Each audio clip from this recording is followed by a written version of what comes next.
And I remember like slapping my thigh, and I'm like, I can't feel anything. So I took off my gloves as I'm laying there in this half concussed state. And I remember taking off my gloves saying, thank God I can use my hands. Mm-hmm. And I unzip my coats and I start feeling down my chest. And I get to my belly button and I lose sensation. And I'm like checking it a couple times. And somehow, Mark, I remembered back to medical school and the belly button is T10. And I said, John, I'm a T10 paraplegic and I'll never walk again, but God's grace will be sufficient for me. Wow. But in that moment, I believe that God gave me the grace to understand my injury. It was permanent, but that He's got me. What are the emotions you feel when you touch your belly button and you don't feel anything? God's grace, I believe, was enabled me just to be calm and accepting. You know, I knew right there in the mountain, I'm paralyzed permanently, but God's got this. And so, sure, there's some panic. And there's thoughts like, am I going to go back to work? And who's going to walk my daughter down the aisle? And I'd be lying if I didn't say that I thought about Jesus, and He had His moment of suffering, and now it's my turn. I'm not the first one to go through something terrible. And, Welcome into the podcast, another episode of Living Large. Today's guest is from Kent, Ohio. And a fun fact, my mom actually sent him to me on Instagram, so I wanted to share his story.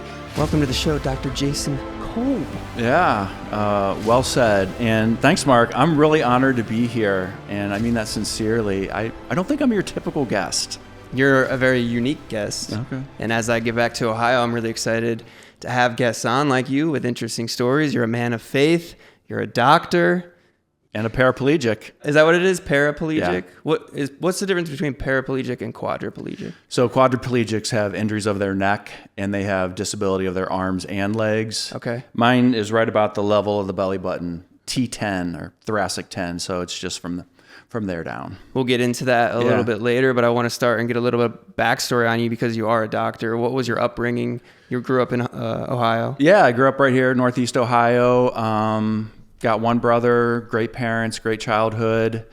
And I knew from high school that I wanted to go into medicine. So I was kind of driven and focused throughout college, and then medical school in St. Louis. And that's when we got married 25 years ago. His wife's sitting over here. Yeah.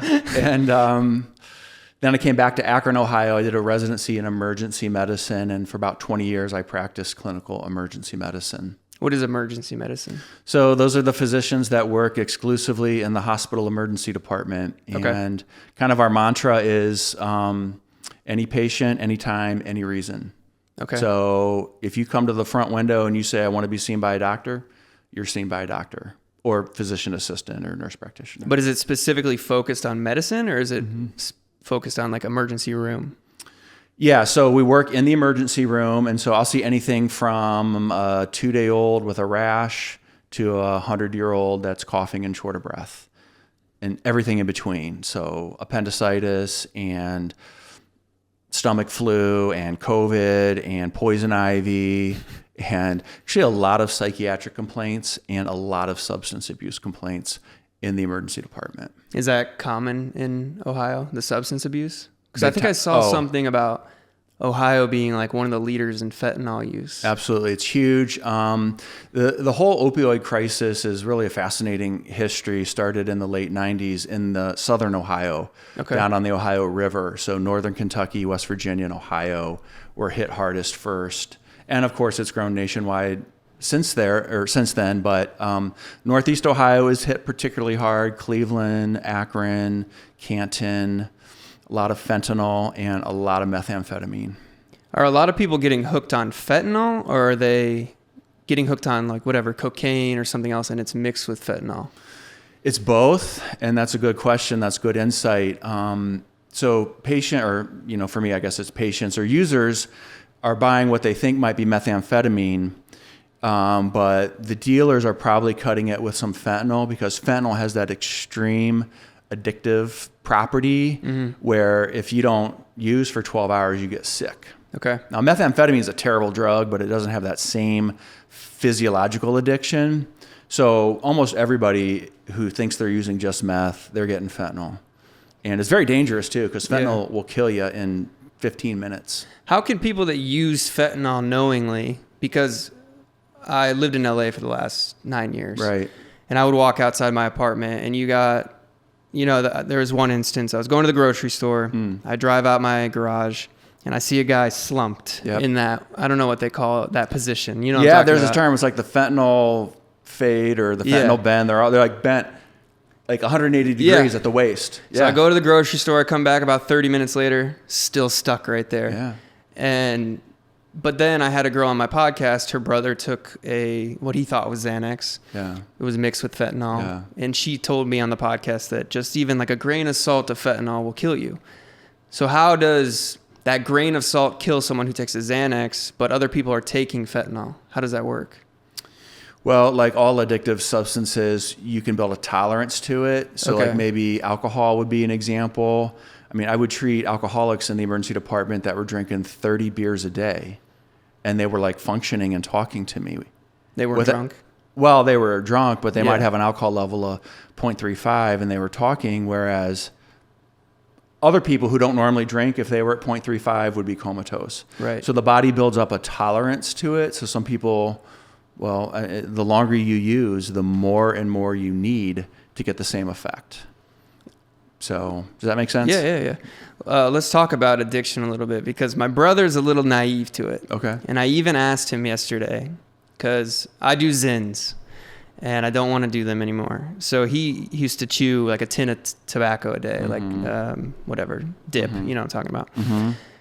And I was like, when did you stop? Or how are the withdrawals? He's like, what do you mean? There's no withdrawals. And I was like, what do you mean? He's like, addiction's fake. Addiction isn't real. It's all in your head.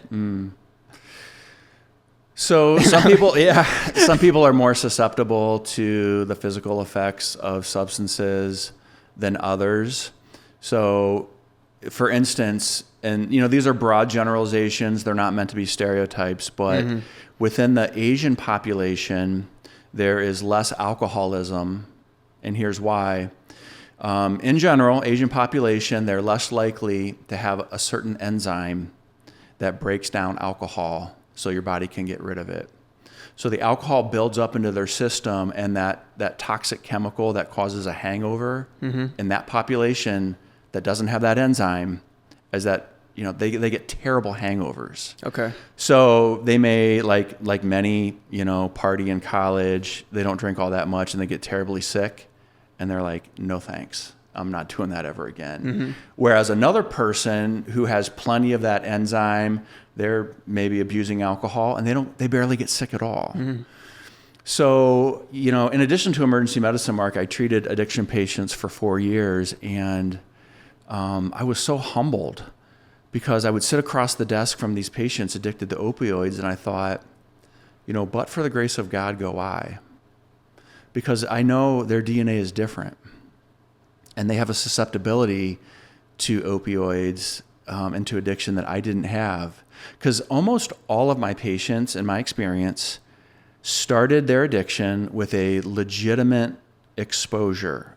Okay, so by that I mean they tore their ACL, and so they got a script for Percocet, or they had their wisdom teeth out and they got a script for Vicodin. And it was so consistent. They would say they took that first dose and they felt like they had never felt before. And they thought, where has this been my whole life? So I don't know how deep in the weeds we want to get about like that dopamine response and what normal people feel, and then what they theorize opioid addicted patients lack. But it's really fascinating and it's humbling. So maybe your brother's not that susceptible to nicotine. God bless them. I've had people who told me it's easier to quit heroin than it is to quit nicotine. Wow. So it does depend a little bit. Is addiction hereditary? Yes, definitely. So about 50% of your risk for addiction is hereditary, and then the other 50% is environmental, meaning how easy is it to access? Like, is it available? Is it cheap? And then like social constraints, like Does my mom disapprove? Does my girlfriend disapprove? Does the church community disapprove? Or, maybe I have none of those social constraints. So it's about 50-50. Why do doctors prescribe painkillers so frequently and so easily if they know they're addictive? Well, most patients that come to see us come for pain. Like in the emergency department, it's the most common chief complaint. And so when I came of age in medical training, this was like the late 1990s, early 2000s, I was in medical school and residency. And that's right about when Purdue Pharmacy developed OxyContin, which is oxycodone, but long acting. And they pulled up an obscure, poorly done study from a very prestigious medical journal. And they gave it to their drug reps who went out to the doctors, and they just flogged this study and said, look, opioids are not addictive. It was 12,000 patients and only 4 of them became addicted. So they said opioids are not addictive. It's immoral and unethical for you physicians to not treat pain because we have safe, effective pain medication, OxyContin. So that was just pounded into my head throughout my training. So then in practice, I come out in the mid 2000s, 2010s, and we inherited we reaped the harvest of this falsehood that they're safe, and we created this generation of addicts. Yeah. So then just what's interesting is that physicians had tons of pressure to stop prescribing or to decrease prescribing opioids. And the state medical board was looking over our shoulder and tracking all of our prescriptions. So we dramatically cut in Ohio and nationwide the number of pain pills that we were prescribing. But regrettably, deaths did not go down. They actually went up. Because they were getting them off the street? Well, they were, and then they were getting heroin, which is bad, and then they were getting fentanyl, which is even worse.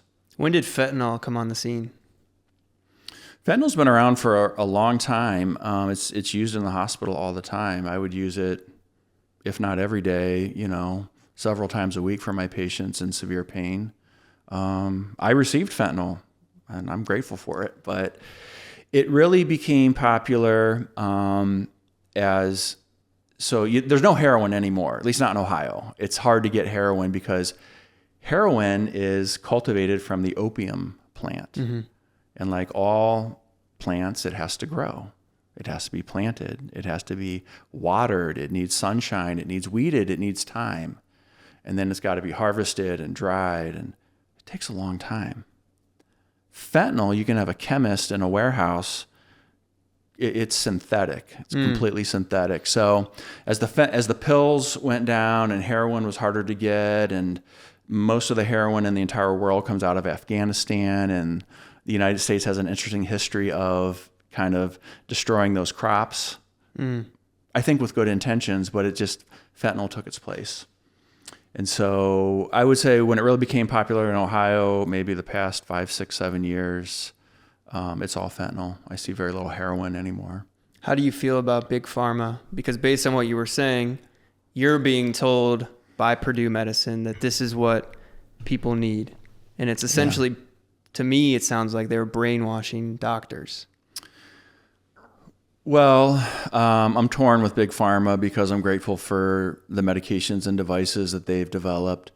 And with apologies to all the friends and listeners who are in the industry, Big Pharma answers to their shareholders. Their number one motive is to make money. And so if they can do it, they will. And when they develop this long-acting OxyContin and they send out their drug reps who are beautiful, I mean, dressed to the nines, bring lunch.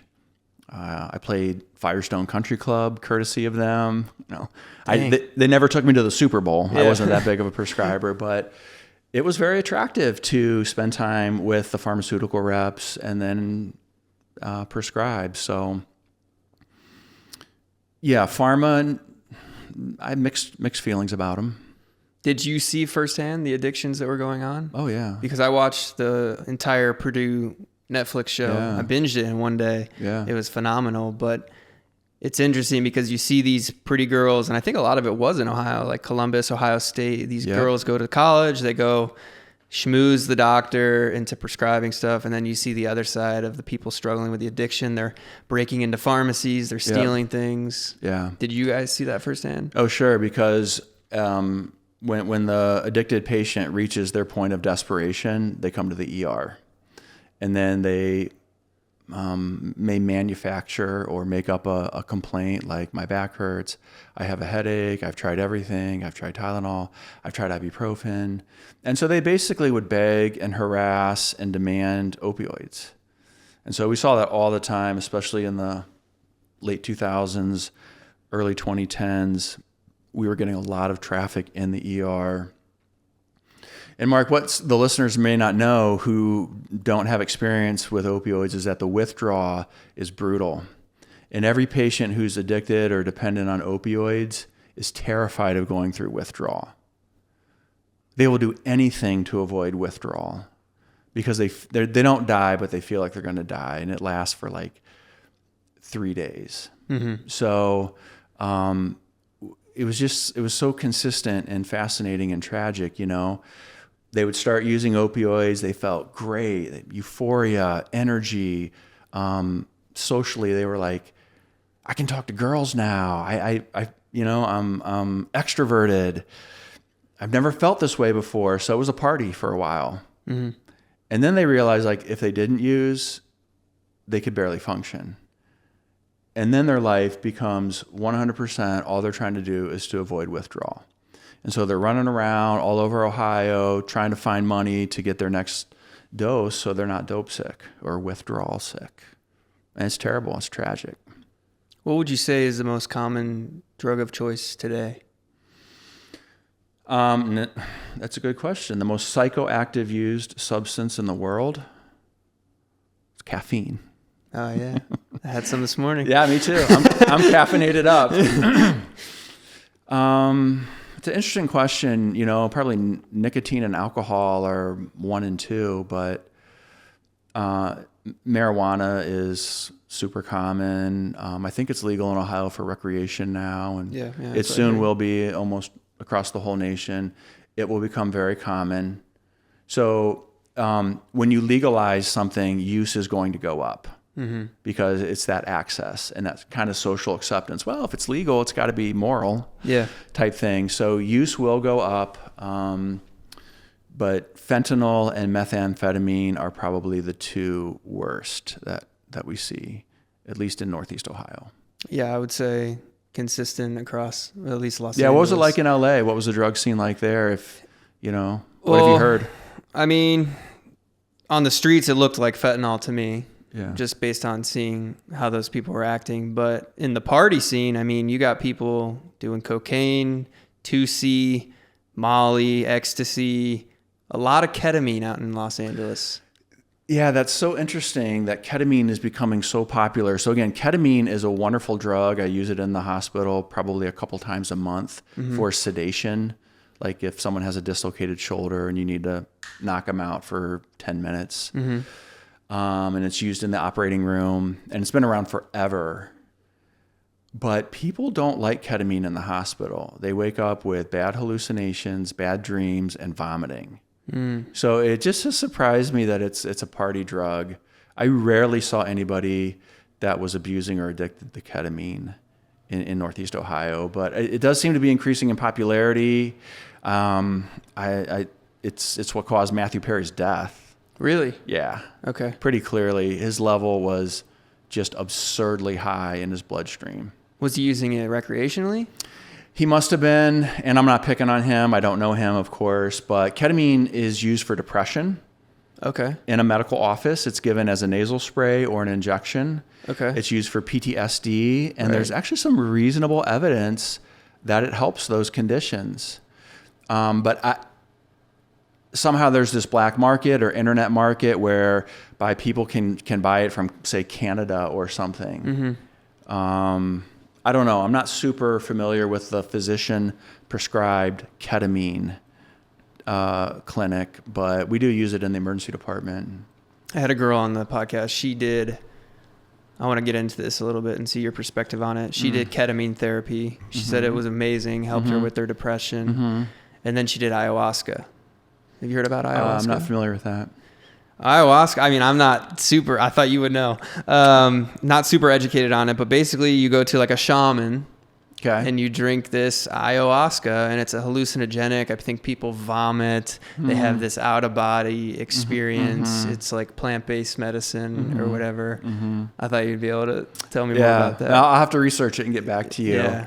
But it is interesting to me that people find that attractive because, again, my patients in the emergency department would wake up panicky After ketamine and almost always vomiting, and that's pretty uncomfortable. Yeah, the people, I've never done it. I won't mess with that. But the guys would say, like they would get into a K-hole is what they call it. And basically you can't move, or your time goes super fast or slow. I can't remember. Yeah. And you like feel paralyzed almost. Yes. So Mark, I've got to tell you, after my injury, I got hurt in the mountains, and if you've ever skied in Denver, Denver is about 50 miles away from the mountain range. So you fly into Denver and drive out to the mountains. So I got hurt in the mountains, and there's a relatively small hospital that they took me to first, and then stabilized me and then intubated me for the 2 to 3 hour ride back to Denver because traffic was terrible. And the last thing I remember before I got intubated in that small hospital in the mountains was the ER doctor calling for ketamine. And I had an experience of being in the K-hole, and it was very uncomfortable. It was exactly what you described. I remember, eyes closed. I knew I was lying flat on my back, and I couldn't move, and I couldn't remember what happened to me, but I knew something really bad had happened. So it was this very uncomfortable sense of dread, and I couldn't see anything except these psychedelic swirls of colors. And it didn't last really long, but it was uncomfortable. And now reflecting back, I think I had a little K-hole experience. K-hole. And I wouldn't want to replicate it. Like that's, not attractive to me, but it's used for some psychiatric disorders. I understand the party scene, not so much, but like I said, everyone's different. Yeah. Physiology is different. Let's jump back a little bit in your life. What made you want to get into the doctor field? The medical field, not the doctor field. Well, to be honest, I mean, kind of prestige and money was attractive. Like I'd be lying if I didn't acknowledge that. Yeah. But in high school, I always enjoyed studying. I enjoyed science. I knew I could do it. And what really crystallized it for me was a trip in high school that my high school took for all the rising seniors in that summer before your senior year. If you wanted to do, you could go on a service mission trip to the Dominican Republic. So I went on that, and a physician went who was fluent in Spanish, and he would just set up a little table. He brought medicines, and he would treat these poor, sick Dominicans. And I thought, that is really honorable. That's an honorable way to spend your life in the service of others. And so that's really what crystallized it that summer before my senior year. Let's talk about your faith a little bit. Yeah. Because you're pretty open about your relationship with God. Yeah. When did you start that relationship? Well, I grew up in a household that believed in God, believed that the Bible is the Word of God, believed that Jesus was the Son of God. And so as a kid, you internalize that. And I had good parents. I went to a good church. I know a lot of people have a terrible church experience and church trauma, or trauma from a overbearing religious parent. So they're super jaded, and I'm sympathetic to that. But my experience was not that. So I kind of grew up in that my whole life. And then I think, like many people, Mark, when I got to college, it is that time to kind of wrestle with, like, what do I really believe? And I went to a Christian college, but they made it, I would say, safe in some ways to wrestle and to ask the hard questions. I hear about these cases where people are like, don't ask that. It just, this is the way it is. And that was not my experience at college, but I did kind of explore, like, is this what I really believe? And college was a time for me of a lot of stress, a lot of insecurity. I had some unhealthy coping mechanisms at that time of my life, but I will say that I emerged from those 4 years kind of firm in my faith and have been since then. What were you coping with and what from? Well, I used to be like you, tall. I used to be 6'5". Now I'm 4'10". So I played basketball in college, but didn't feel as successful as I wanted to be in that aspect of life. Okay. And then like on the dating scene, did not feel successful dating. And then wanting to go to medical school, there was the pressure of needing to perform. So those are my stressors, and my coping mechanism was alcohol. And, looking back, I can see that I was self-medicating my emotional pain. And I just thank God because,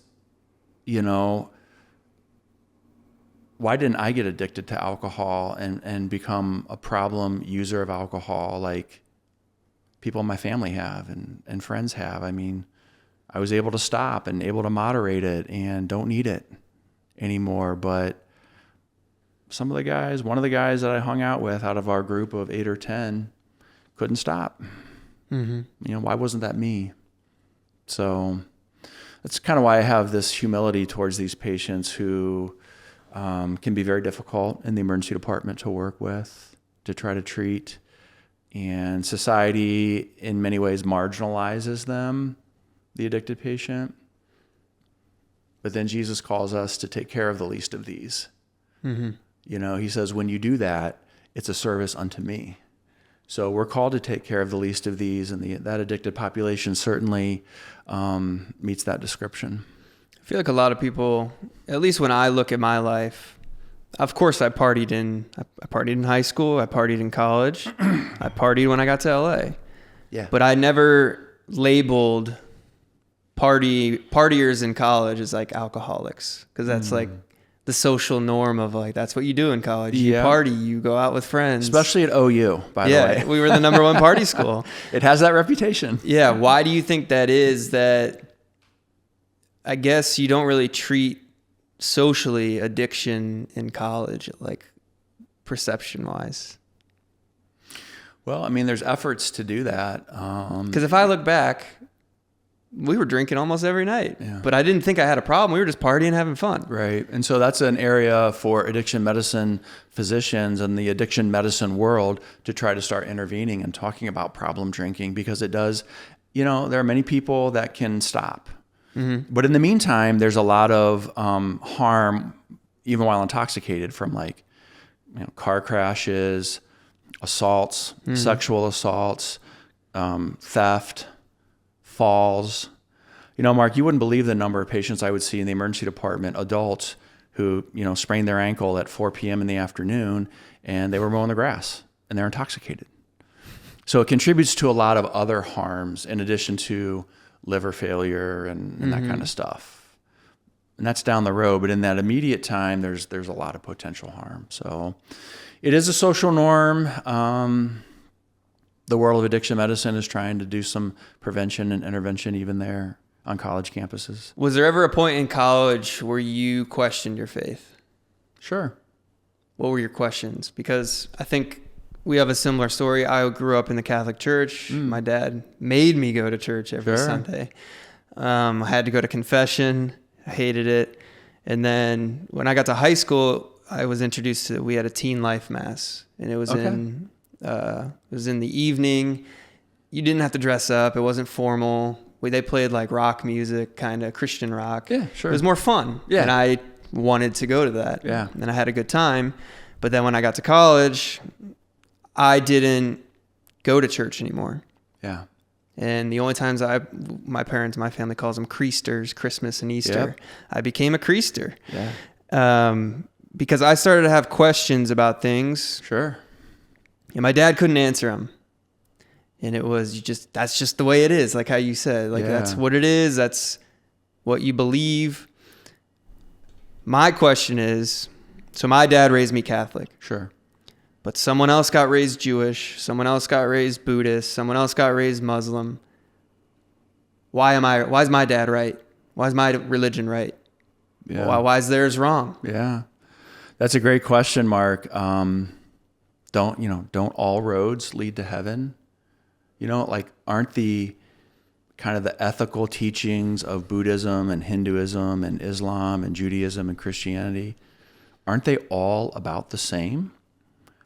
And that's a fair question. And I think it's one that tons of people wrestle with.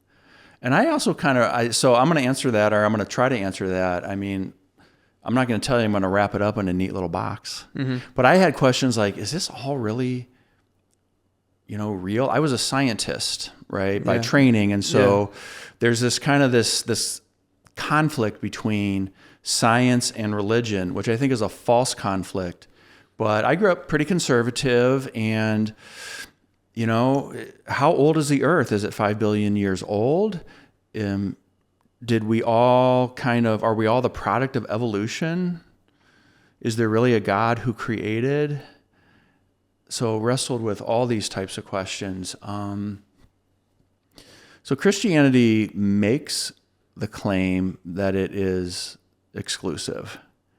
And that's not very popular in our culture that strives towards inclusivity. Mm-hmm. So Jesus said, I am the way, the truth, and the life, and no one comes to God except through me. So it's an exclusive claim, but if it's true, then it does change everything. So, yeah, that's, I don't think other religions necessarily make that exclusive claim, and our culture says, hey, it's fine for you to believe whatever you want, just don't force your beliefs on me. Mm-hmm. And I understand that, but Mark, here's what I found is that all of us have faith in something, mm-hmm. right? And so I have decided that I'm going to put my faith that the Bible is the Word of God. And when you read it, you find these exclusive claims. And there's lots of things in the Bible that I don't like. It crosses my will. Mm-hmm. But if it is God's Word and I've chosen to put my faith in that, then I need to follow it. Now, that doesn't mean that I hate gay people and I voted for Trump and all this kind of Christian nationalism stuff. Mm-hmm. But everyone has faith in something. Even the atheist has a faith statement that there is no God and that all of this is just the product of blind random chance. And the Muslim has a faith statement, and the Jew has a faith statement, and the Buddhist has a faith statement. And I think many of us in America probably don't even think about what our faith statement is. Mm-hmm. We just kind of life's pretty good. We're wealthy as a nation. I'm mostly happy. And so I have this agnostic optimism, Mark, I'm not really sure if there is a God, but if there is, he's there to help grandma with cancer, and he's there to help me land the job or to make that money or to get the girl. And if he doesn't, then what good is he anyway? Mm. And by the way, my faith really in America is in science and technology and medicine, and those are my saviors. And so I recognize that we all have to have faith in something. And I think Christianity by far offers the most hope and meaning and purpose and joy, especially in the face of suffering, which up until my accident 18 months ago, to be honest, I'd never really suffered. I'd never really had adversity. And now that I've gone through that, I stand even firmer on the faith of Christianity and Jesus Christ, because even if it's not true, wouldn't you want it to be true? Mm-hmm. That our sins, all of the shameful things we've done in the past, can be forgiven. And our relationship with God is not one of fear and guilt and punishment and judgment, but it's acceptance and love of a Father. And I don't know what your experience was like in Catholicism. I'm not critiquing it, but my Catholic friends say they grew up with a lot of kind of fear, or it felt judgy and ritualistic. And I don't know. What was your experience like going to confession and stuff like that? I was like, my dad told me, if you have sex before marriage, you're going to hell, like stuff like that. I don't know if he used those words, but it was very frowned upon for me to do that. I guess what I didn't like about it was that as a kid, it was so formal. And so that's why I think I gravitated toward the teen life mass, where it was like, oh, you get to wear your clothes you wear to school. Yeah. And it's a bunch of kids your age, and it's fun. And I felt like going to church on Sundays at 8 a.m., it was too formal for me. Yeah. So let me just talk about, I think there's this misconception about Christianity, which, Catholicism is under the umbrella of Christianity. It's like the most intense form, right? Greek Orthodox is very formal as well. It's under the umbrella of Christianity, Roman Catholicism, American Catholicism, and then evangelical Christianity. But I think there's this misconception that Christians think that God is kind of this stern judge, and he's looking down on Jason. And when Jason screws up, judgment. Mm-hmm. You have sex before marriage, I'm going to punish you. But here's what I've come to believe, and what I've come to see is that the Bible tells us how God created order to the world, how he created relationships. So when we engage in adultery, God doesn't need to punish us. Adultery is its own punishment. If I live a life of deception and lies, I may get away with a few things, but ultimately, lying is its own judgment. It's going to ruin my relationships. I won't have a friend. And you can fill in the blank for pride, greed, anger. You don't need to punish an angry person. Mm-hmm. Society will eventually do that. Yeah. So God is not up there firing down lightning bolts of judgment on people who are sinners. He says, this is how the created order, I've set it up. And so here's how to flourish within that created order, related to sex, related to integrity at work, related to relationships with friends and authority and spouse and all these things. Yeah, you're kind of saying, you're punishing yourself by doing those things. And I feel like that gives a different perspective for me, is that he set these guidelines. If you follow these, you will have a fulfilled, happy life. Yeah. But if you don't follow them, you're going to be miserable almost. Yeah. And so that's not always true. I mean, people that follow Christ suffer, especially all over the world. They lose their social status. They lose their family. They lose their job. They lose their life. But in general, that's how God has created the created order. I wanted to say this too. So substance use is a perfect example. And I was watching your podcast last month with Iggy, and he was mentioning substance use that kind of spiraled out of control over a year. And it was just, it was like weekend use. Mm-hmm. It wasn't daily, according to what I remember. But what was initially fun eventually became like misery. Mm-hmm. Right? So God's not up there, I'm gonna punish you for using ecstasy. Mm-hmm. No, over time it is its own. And what we think, I think I want to be free to use marijuana and ecstasy, and nobody's going to tell me what to do. That thing that we think is going to set us free will eventually enslave us, and we will become its slave. And there's no slavery as obvious as substance use, but there's more subtle forms, like greed, which we call ambition. I'm gonna climb that corporate ladder. I'm gonna make the 8 figures, but then we become a slave to our work. Mm-hmm. And when it lets us down, or when we get fired, or when we lose our money, we're devastated.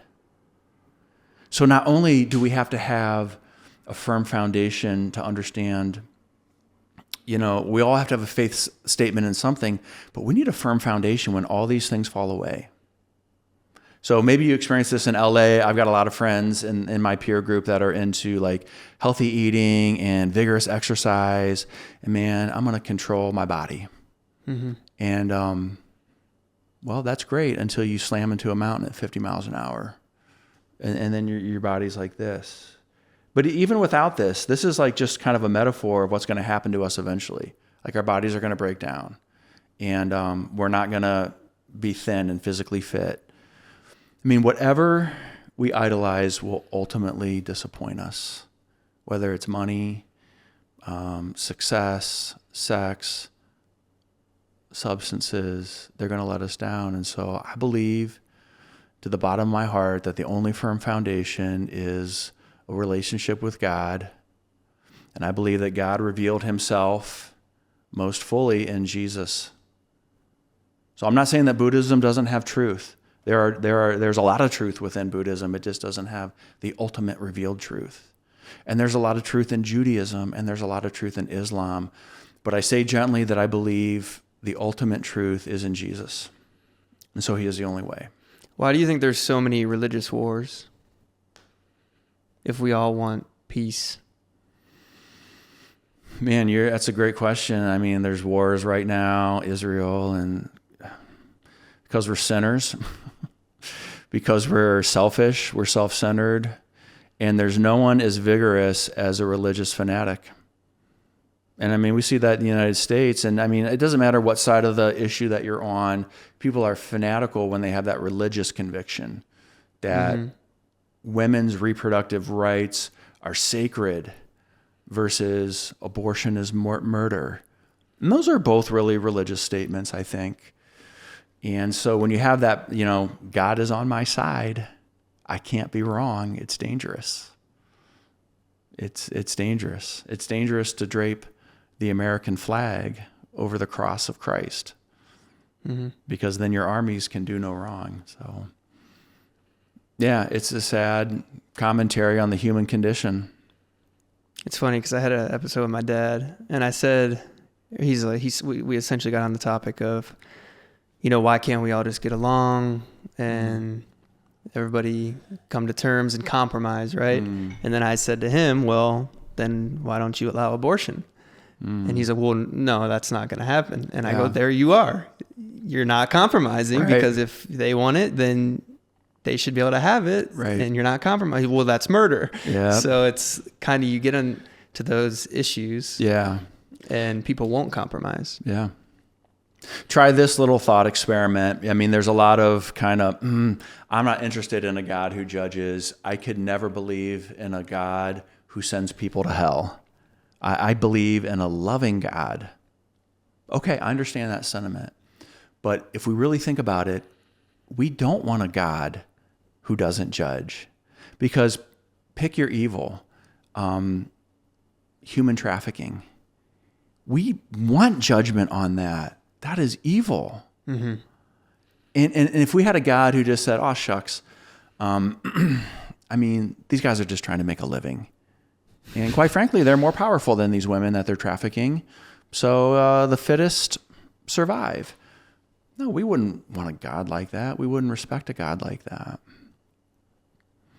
And so here's the good news. So Christianity, it has ethics and it has laws, and so does Judaism, and so does Islam, and all the great major faiths have that.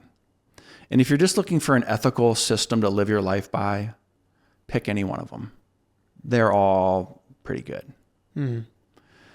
Christianity has the audacity to say that it is good news, that it's not good ethics, it's not good commandments, it's not a good way to live your life, but it's good news. And the news is that God's judgment was poured out on Jesus, and that he died and was separated from God, from his Father, on my behalf. And so if I accept that by faith, I don't face that final judgment. Yeah, I deserved it. I've lusted. I've been greedy. I've lied. I have, Jason. But I don't answer for those.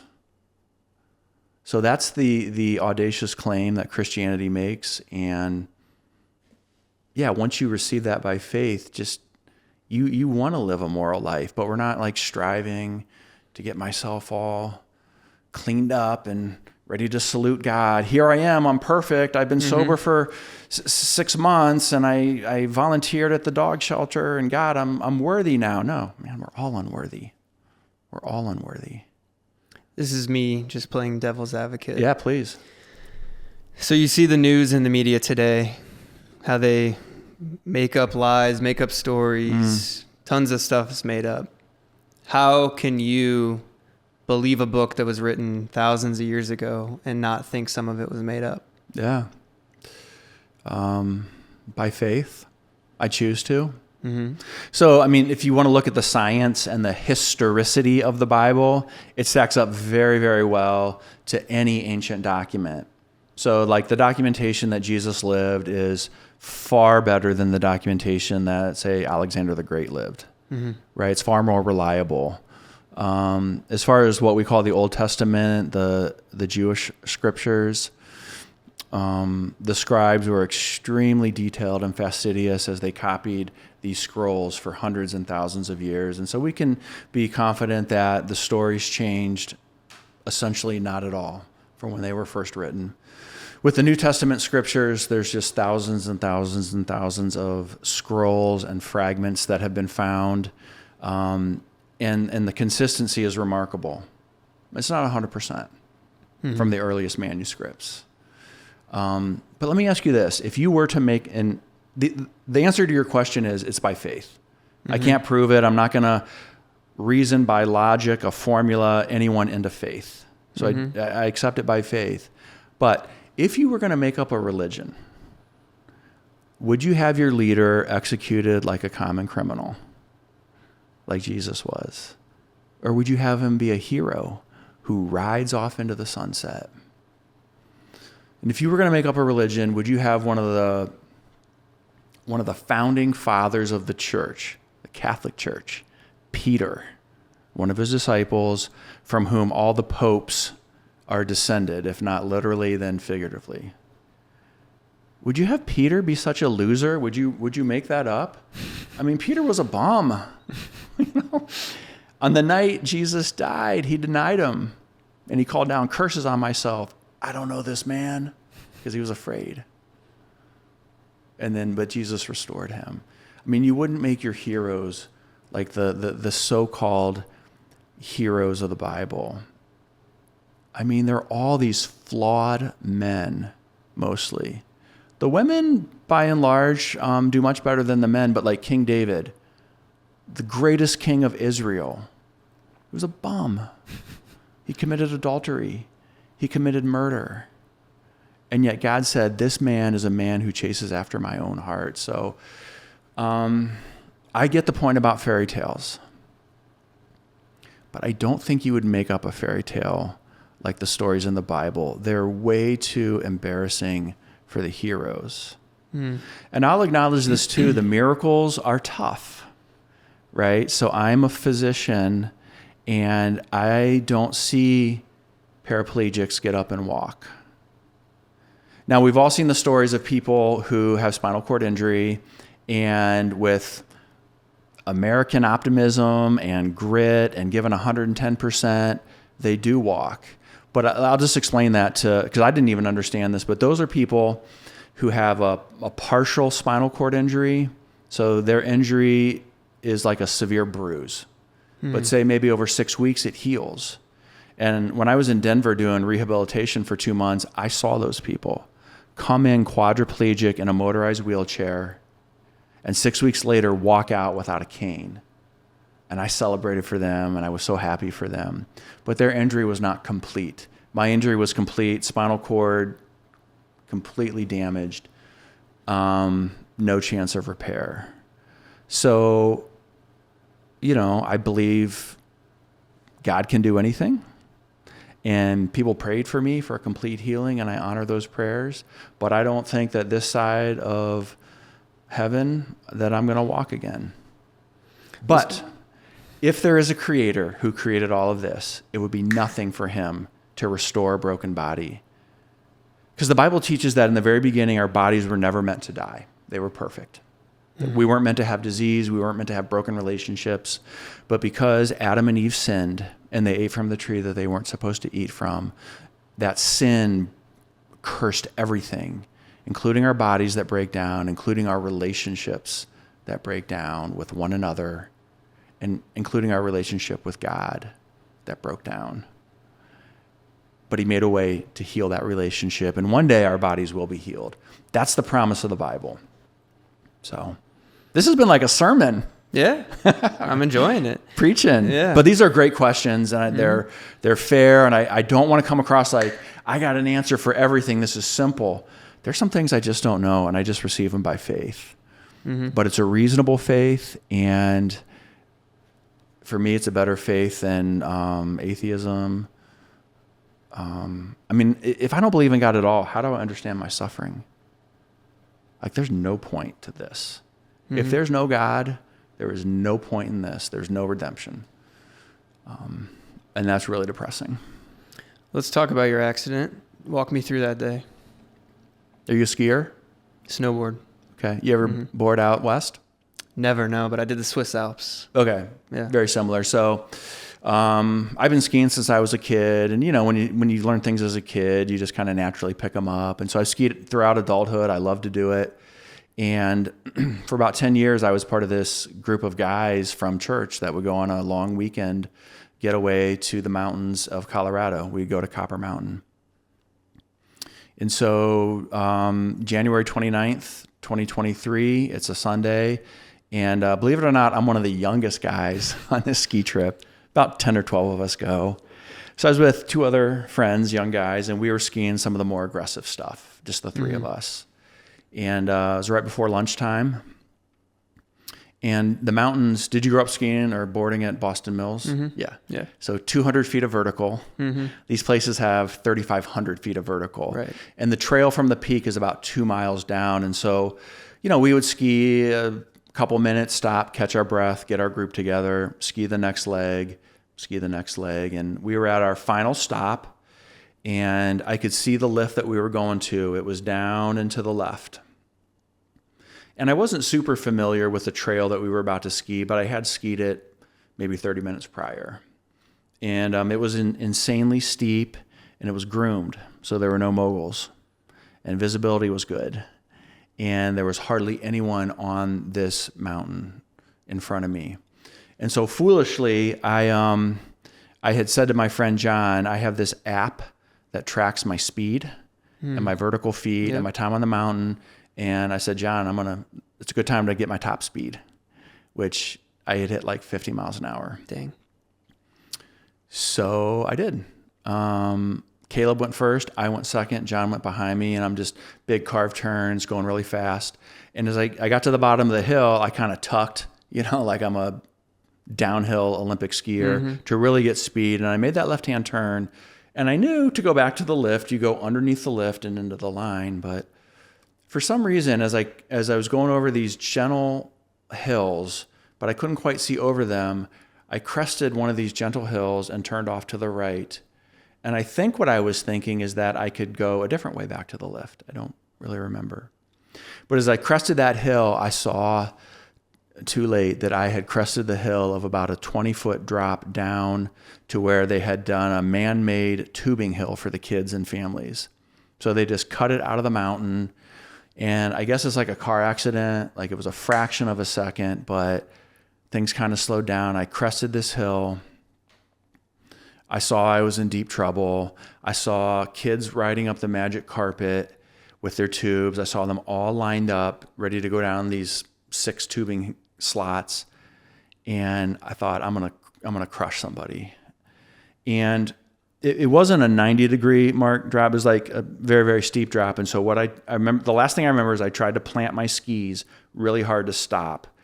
And when I did that, I flexed forward super hard, and then I got knocked out unconscious. And I think it's when I tried that stop when I broke my back, because I just flexed way over and went, oh.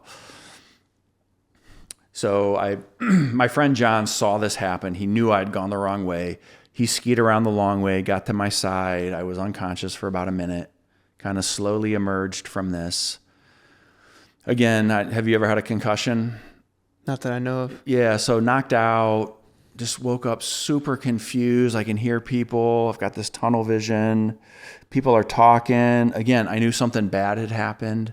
I thought it had happened to somebody else. It dawns on me it's happened to me. And the first thing I remember hearing is my friend John saying, "Jason, do your legs hurt?" Because my legs were at an awkward 90-degree angle to my body, and he thought I'd broken both my hips. And I remember like slapping my thigh, and I'm like, I can't feel anything. So I took off my gloves as I'm laying there in this half concussed state, and I remember taking off my gloves saying, "Thank God I can use my hands." Mm-hmm. And I unzip my coats and I start feeling down my chest. And I get to my belly button and I lose sensation, and I'm like checking it a couple times. And somehow, Mark, I remembered back to medical school, and the belly button is T10. And I said, "John, I'm a T10 paraplegic and I'll never walk again, but God's grace will be sufficient for me." And I'm not bragging, but I was right. It was T10. But in that moment, I believe that God gave me the grace to understand my injury. It was permanent, but that He's got me. Because I wasn't like in that moment, like scratching my chin thinking, wow, what like bumper sticker phrase can I think of right now that's going to cheer me up? Because there is none. But God's grace will be sufficient for me is a verse in the Bible. And I didn't think about it. I didn't ponder that. It just came out, and it's been my mantra and my rallying cry and what I've clung to since then, because this injury needs a lot of grace. When you took that right turn, was there like any caution tape or like a fence or anything? That's a good question. Kind of a point of dispute. I don't remember hitting a rope. And my friend John, who was just maybe 20, 30 yards behind me, he skied to that crest, saw me, and then went around. He said there was no rope there. There was some rope. I think the rope had either fallen down or gotten knocked down or taken down. We'd had like 18 inches of snow the day before. I don't remember a barrier. There should have been one there. It's okay whether or not there was a rope. I've accepted that God ordained this injury to happen. Did you go airborne? Oh, yeah.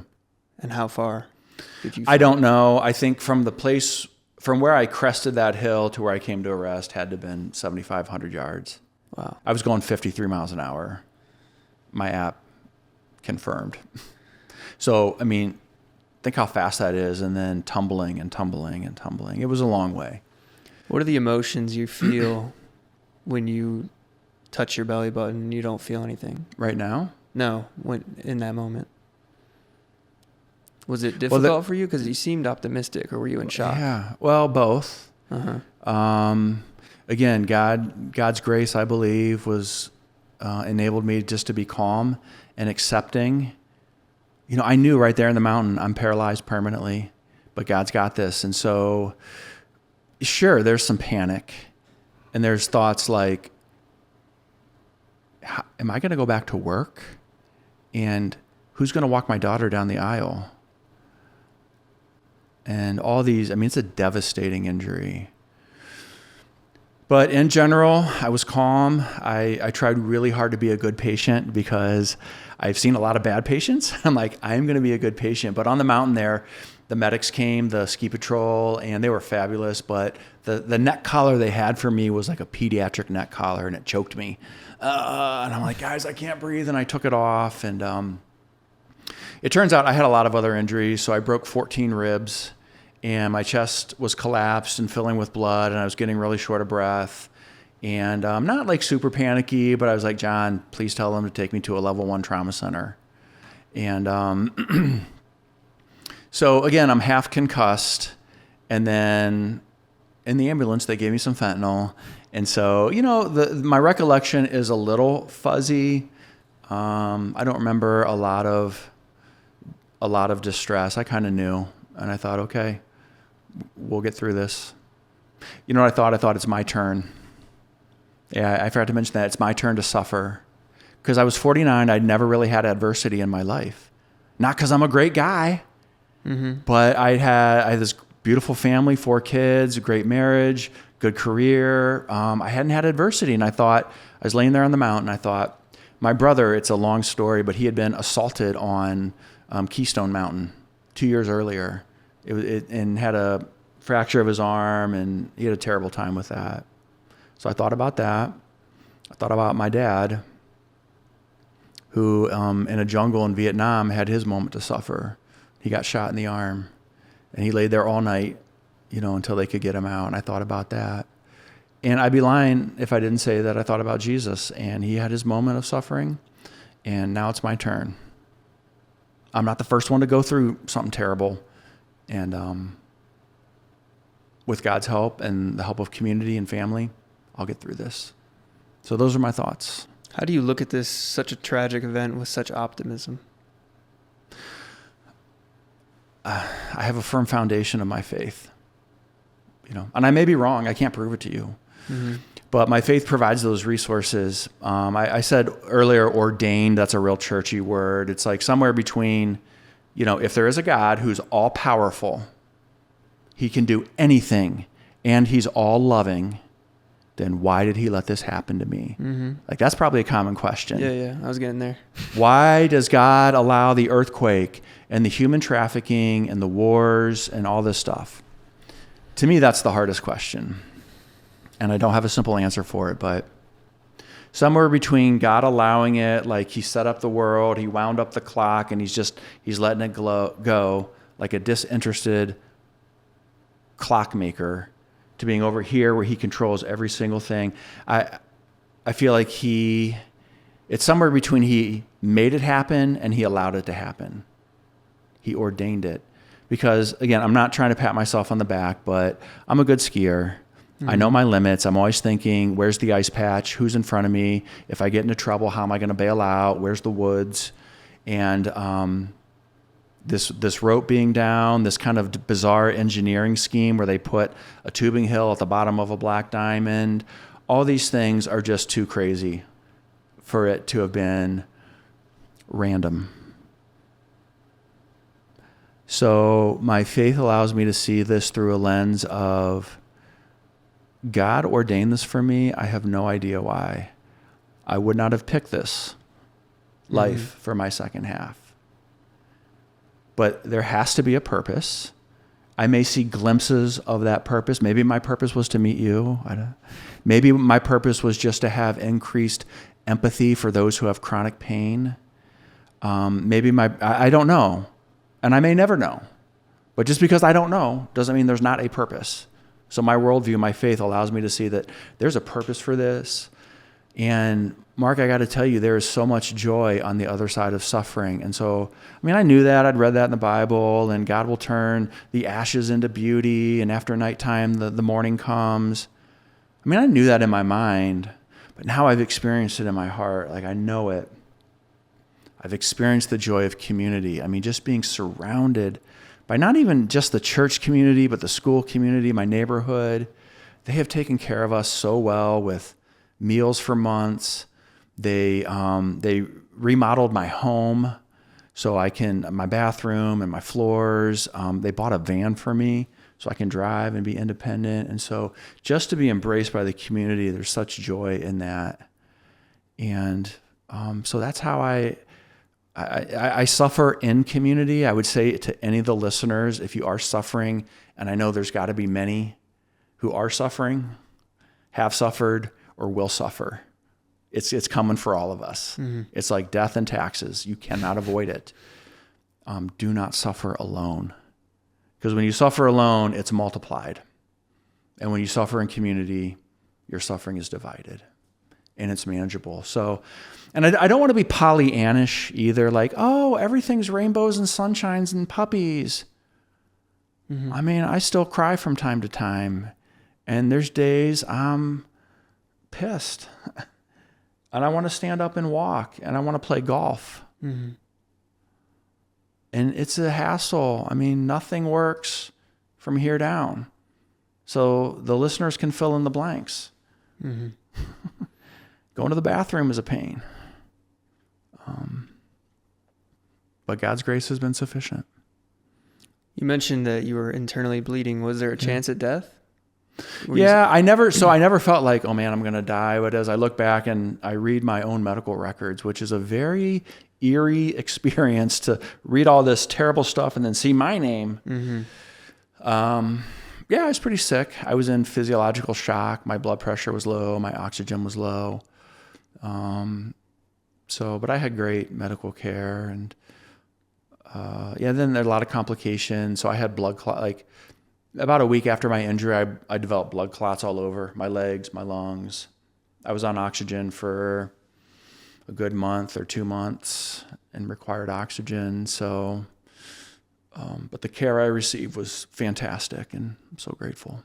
What was the recovery process like? How long did you have to stay in Colorado before you were able to come home? I was in the intensive care unit for about a week. I had surgery to stabilize my spine and my collarbone. I had a chest tube to drain the blood and to re-expand my lung. And then from there, I went to the world's best rehabilitation hospital, which happened to be in Denver. It's called Craig Rehab Hospital, and I was there for 2 months.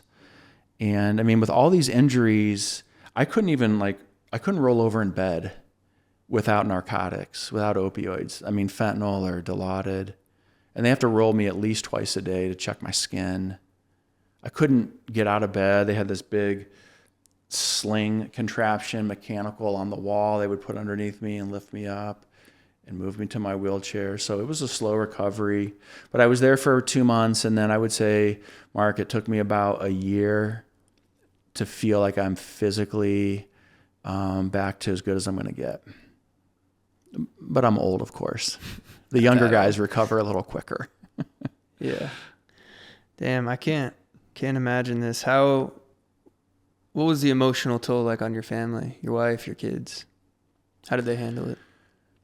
God's been kind to our family. I remember Amy tells a great story of she had been on a weekend getaway to Florida, landed in the airport, and my friends had the terrible burden of calling her and saying, Jason's been severely injured. He's not moving his legs. We don't know if he'll ever recover that. And she was like, seriously? And they said, we need you to come to Denver tonight. And she's like, no, I got to go home and get the kids ready for school tomorrow and get winter clothes. I've got like my swimsuit, And they're like, nah, you need to come tonight. And so they arranged a flight for her that night. She never left the airport. And I mean, shed some tears on the plane and that night and kneeled on the hotel floor and prayed and cried out to God. But she said, you know what? If he has clenched fists like, God, why did you do this? I'm going to demonstrate and model for him just open hands. And by God's grace, when she saw me the next morning, we both were open-handed and said, God's ordained this, and we'll get through it. And in many ways, our marriage is stronger. It's different. Mm-hmm. It's a challenge, but God blessed me with a wife who 25 years ago, when said in sickness and in health, we never saw this one coming. Mm-hmm. You never saw this one coming, but that firm foundation of faith that says we're going to stick together. So it's been there's roller coasters. My kids, the answer there is I'm not sure. On the surface, they seem to be doing well. They haven't gone off the deep end. But when I ask them, they're pretty reserved. Mm-hmm. But I know they've been journaling, and I know it's been a journey. And I mean, it's traumatic. Like, what happened to Dad? And my daughter wrote a beautiful poem for me, and so she processed some that way. But family relationship is good. I'm home. I'm home way more than I used to be, so I'm there for the volleyball games and take them to school and dinners at home. And so family has benefited in many ways, although I'm sure they've suffered, and it may take years for that to come out. How old were they when that happened? I had a sophomore in college, a senior in high school, ninth grader in high school, and a seventh grader when I got hurt. What was the conversation like with them to let them know? I didn't do it. My brother carried that burden. that night, and they all responded differently. My one son, who's pretty black and white and not a real verbal processor, my brother told him, it's like, you understand what I said? He said, yep. My dad hurt his back. We don't know what the future holds. Okay, that's it. But yeah, they're devastated. All of us with this injury are devastated, and friends and family are devastated. How long, and maybe you haven't yet, how long did it take for you to accept that this is your new reality? Was it immediate? Yeah, I mean, in many ways, it was right there on the mountain. I said, John, I'm T10 paraplegic, and I'll never walk again. And I accepted it right there. And that was a blessing because I would see fellow patients at Craig Rehabilitation Hospital that they hadn't accepted it. And I would tell them, I've accepted this is my new normal. And they're like, well, I haven't, and I'm going to give 110%. And God bless them, some of them, because they had a relatively minor spinal cord injury, did experience some degree of recovery. And I'm cheering for them and I'm rooting for them. But I knew that this is what God had for me. And so on the one hand, I accepted that right away. On the other hand, I mean, this morning I have to take my legs and move them out of bed into this chair. And I'm like, whose chair is this? And what happened to me? And it's still a process of trying to accept this. Are there ever times where, say, you do wake up in the middle of the night, you're dreaming, and you're what the hell? I can't move my legs or anything like that? Yeah, I mean, I think most of us probably roll in bed a few times at night. And for me, when I wake up and need to roll over again, it's grabbing my legs and moving them first. I thought you were going to ask me if I dreamed about walking. Oh, no. Have you? Yeah, sure. Yeah. Sometimes it's natural. Within the dream, I don't even think about it. Other times in my dreams, I'm like, oh, this is cool. This isn't that hard. All I had to do was move these muscles again. So it's strange. I don't think about it much. I don't obsess or reminisce about the injury in an unhealthy way. I'm happy to talk about what happened. I actually asked a friend who's a fabulous artist. We took a picture of where I fell, and I said, would you do this in charcoal? And so she did a charcoal sketch, and I asked her to call it Sacred Ground. It's holy ground where I fell and got hurt. And it's in my office, and I look at it every day, and I'm like, that's where God has called me to a different different life. My second half is going to look different, and I don't know what it's going to look like. But yeah, sometimes people are afraid to ask me, they don't want to trigger trauma. And I appreciate that, but I'm fine with it. What's a lesson that you can give to people about life in general after experiencing this accident? Build your life on a firm foundation. Because it can go like that, whether it's money and one bad investment or, anything. You got to build your life on a firm foundation. Because when the storm comes, if you're not on a firm foundation, man, your house is washed away. But if it's on that firm foundation, yep, there's going to be some shingles gone. The siding's going to get torn off. You might have 6 inches of water in there, but you're going to make it. Why, what can you walk us through the injury and Yeah. why haven't we found a cure, essentially? Why aren't you able to fix something that you broke, like an arm? You know what I mean? Yeah, so there's certain cells in the body that regenerate after they're injured, like a bone is a good example, or our skin is a good example. And there's some cells in the body that really do not regenerate at all after an injury. So the heart is one, and the brain and the spinal cord is another. Excuse me. And the brain is just infinitely complex. And, Elon Musk, one of his companies is called Neuralink, and they're working on it. And actually, one of the friends I've met since my injury right here in Northeast Ohio is very high on that list to be one of the patients to be tested. He hasn't been yet, but man, I'm rooting them on, and I wish them all the best. But my faith is not ultimately in technology. It's just the spinal cord and the muscles and the brain is so complex. I just don't picture it in my lifetime. Maybe in the future. I mean, I'm sure 150 years ago, they could never imagine someone being on the moon. And so 150 years ago, they may look back and say, you know what? Paraplegics used to live the rest of their life in a wheelchair. Can you believe that? Yeah. That'd be great. Mm-hmm. But I would say the reason now is because the complexity is so vast. Yeah. Why can you do like a heart transplant or a lung transplant or a kidney transplant, but like not a spinal? I don't know the science, but yeah, you're asking an ER doctor hard questions. Yeah. A spinal cord transplant. I don't know. Probably because there's thousands and thousands of nerves that are coming down that would have to be lined up perfectly, and then they might not grow back together. But maybe in the future. How has this changed your job, your occupation? I don't do emergency medicine anymore. I'm permanently disabled from that.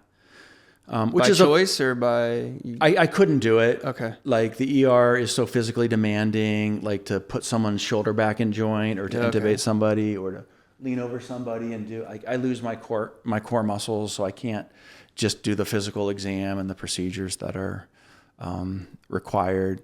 But I'm okay with that. I had 20 years in the ER. I'd had enough. I'd seen everything that I want to see. As far as addiction medicine, it can be as easy as sitting in a room talking with patients like this is. So I would like to do that on a part-time basis. I just haven't found that right position yet. In the meantime, my group, my ER group has graciously kept me on doing administrative work and teaching. So I'm still on payroll, which is a great benefit. Thank you. And I'm also doing some teaching at the medical school in Rootstown, which is called Northeast Ohio Medical University. So all part-time stuff. And then you mentioned you're writing a book? Yeah. So with a collaborator, I'm writing a book. Okay.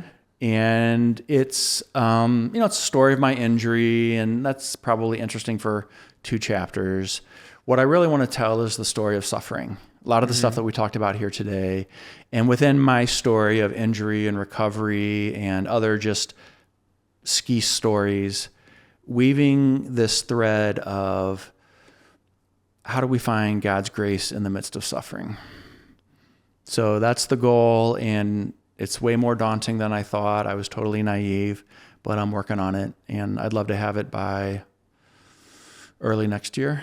Okay. Ready to go. You mentioned through suffering the importance of community, and with something that you went through, everybody knows, you know, that your life is visibly different. How would you say or encourage others to not suffer alone who are dealing with something that's shameful? Yeah. You know, like they're abusing alcohol in private, they're abusing drugs in private. How do you not suffer alone if you're shameful about something?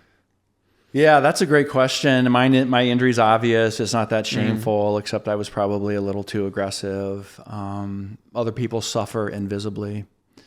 And we got to decrease the stigma of these shameful things. And so that is one of the reasons that AA is so effective, because you mentioned alcohol. If someone has the courage to go to AA, and I know it's tough, and say, my name is Jason and I'm an alcoholic, and they're surrounded by a circle of people. This one may have been sober for 27 years, and this one may have been sober for 1 day. And they cheer just as loud for every person. And even if you're not sober, they'll invite you to come. And so that community, aside from like the steps that they go through, the community is critical. So, there's lots of different groups for substance use, if that's an issue. There's support groups for like behavioral addictions, gambling, gaming, shopping, porn. Amazon. Yeah. Porn is very shameful in the Christian and Catholic community. And I'm so proud of our pastor who from the pulpit said, we've got to destigmatize this and talk about it because it's pervasive. It's not just kids, but it is kids. And they have the entire world in their pocket on their phone. We got to talk about it. It's ruining their images of relationship and sexuality, but it's harming adults and marriages. So we're not going to shy away from it, even though it's embarrassing. And so, I would encourage any listener who's suffering, you are not alone. Whatever your issue is. Yeah, I'm so scared for the next generation, especially with, Just the world that I see out in Los Angeles, the normalization of like OnlyFans and how during COVID that just sprung up and all these girls are doing it. And like you said, dude, like every middle schooler has a phone now. Right. That's not something everybody grew up with, and everyone's watching that. And I'm pretty worried about the future. Yeah. You know? Yeah. And I applaud you guys too, because you said through pain and through suffering, and that's marriages, it seems in today's world, are so easy to leave. Yeah. And I think you're a faithful as well. Yeah, you guys both go to church. Yeah, I would say Amy, in the many ways God blessed me with Amy. One is, her love for God's word, and it was contagious, but she just loved to read God's word. And I know it can sound boring, but man, if you get into some of the stories, especially the Old Testament, they're fascinating. I saw you were reading the Bible. What are you reading? Like, what have you read recently? I got it right there because my dad, wants me to read it. My difficulty with it is the language and the way that it's written. It's hard for me to understand. What translation do you have?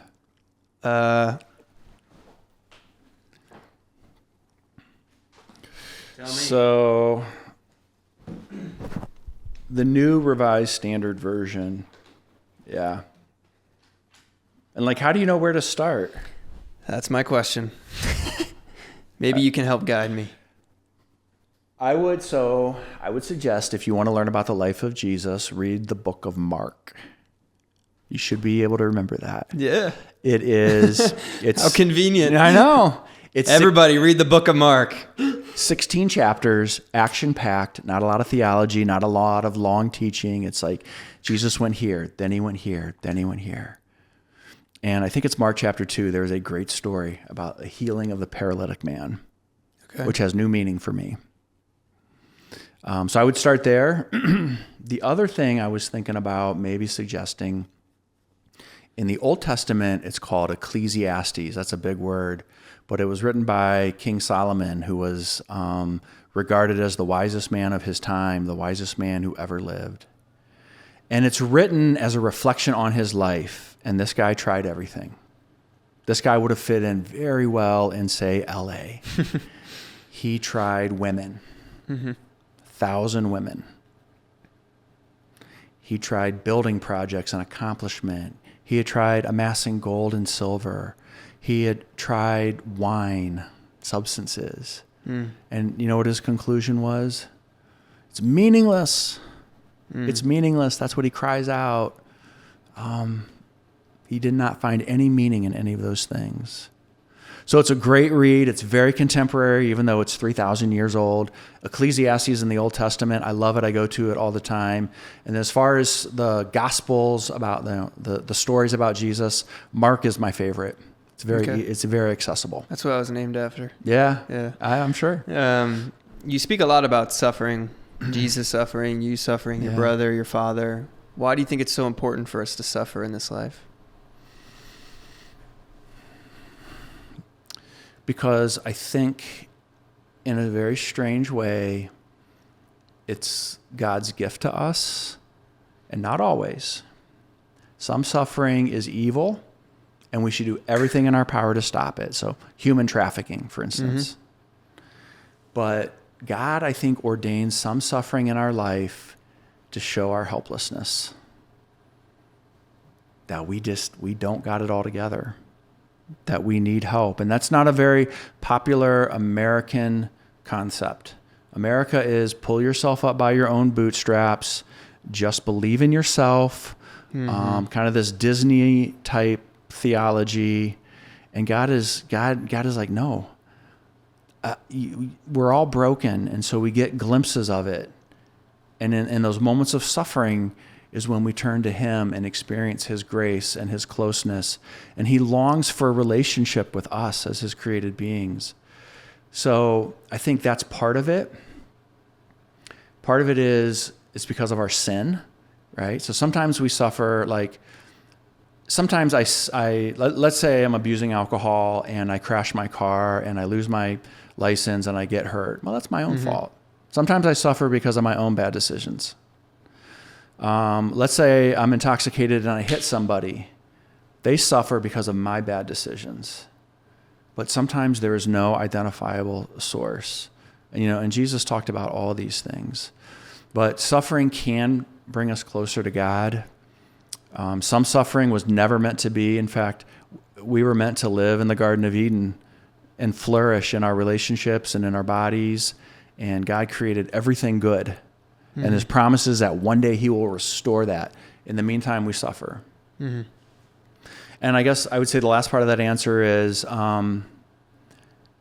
we have a God who suffered. So Jesus, who's the most perfect description of who God is, came and suffered right alongside of us. And he was hungry, and he wept when his friend died, and he was betrayed by a friend. And he suffered physical violence and an unjust trial. And they said fake news about him, and they killed him. And so we can take comfort in the fact that the God of Christianity suffers right alongside of us, even though we don't have, and we may not ever have, the full answer for why we do. When you had your accident, you talked about abusing alcohol in college, and then you got on opioids for your accident. Did you ever experience any issues with that? No, but initially I was worried, like, am I going to be able to come off these opioids? I would say I was on a moderately high dose for about 6 weeks every day just to function. Mm-hmm. And I'd had some opioids in the past. I've had kidney stones, and I tore my Achilles tendon and stuff like that. But again, by God's grace, I didn't have the DNA that really wired me for substance addiction. Okay. And yeah, my doctors did a really nice job of weaning me off those opioids. And I didn't come home on anything. That's good. Yeah. It's interesting that you talk about that DNA, because I would say I have an addictive personality. Mm-hmm. I'd say my brother does. He chewed tobacco. Mm-hmm. He was used to sports bet. Mm-hmm. My sister as well. But my mom and dad don't. Yeah. I guess my dad's addicted to like dark chocolate, but like they don't, my parents don't drink, and I was drinking a ton. Yeah. Why do you think that could be that? I don't know. Why would I turn to alcohol to numb my problems when my parents never drank ever? Maybe they had other unhealthy coping mechanisms. So like vigorous exercise is a coping mechanism for many. I mean, many people that are running like 3 hour and, 2 hour and 45 minute marathons, that's their self-medication, or extreme dieting and stuff like that. So there's a lot of coping mechanisms. Some of them are more harmful, like alcohol, but I guess the answer is I don't know. There's the hereditary part, then there's the social situation. And, you and I had a time in college where for whatever reason we turned to a certain coping mechanism, and then, maybe you turned back to it for a period of time. But just briefly, the theory is that people that are at high risk for addiction to substances don't get normal amounts of dopamine. Right. So dopamine is what makes us feel good. It's the brain's reward system. So if I ace the exam, I get a little burst of dopamine. Or if you hit 2 million followers, a little burst of dopamine. A good meal, sex, have a nice 5-mile run, burst of dopamine. The theory is that people that are at risk for addiction, they lack that for whatever reason. They've never had that, even though they've aced the exam, until they get a substance. And that first dose floods them with dopamine like they've never had before. And they say, where has this been my whole life? So I heard that story consistently enough that I know it has to be true for many patients that are subject to addiction. Do you think that's why a lot of celebrities turn to substance abuse? Because they have such crazy lives and they get dopamine from, they're doing everything. They're jumping out of planes. They get all these experiences. They travel the entire world. They've seen every country. They're flying private. They're doing like the most dopamine driven things their whole entire life. Yeah. But then, you see them, whatever, they overdose or they're struggling or this. Yeah. And then you see comments. They're like, this dude has everything. Why is he turning to this? Yeah. And from 3,000 years ago, King Solomon says, meaningless. Mm-hmm. And all those look, I love to look at shiny objects too. And I'm like, that's it. I'm not immune. I don't have it all together. Mm-hmm. But by faith, I've chosen what has shown to be a firm foundation. And so all those things can fall away. But yeah, I get it. They've had all the success that they beyond their wildest dreams, the money, the fame, the girls. Well, I guess I got to try drugs alongside of this, or maybe they don't. But then they lose that dopamine. All roads lead back to God. Yeah. For you. Yeah. Well, I appreciate you coming on and sharing your story. Thanks so much for having me. It was really fun. Enjoyed it. Thank you for coming along, and thank you guys for listening. Hopefully you could learn something from this episode. Hit the subscribe button, and we're excited for your book to come out. Yeah. Once that's out, let me know, and I'll promote it for you. Go buy the book.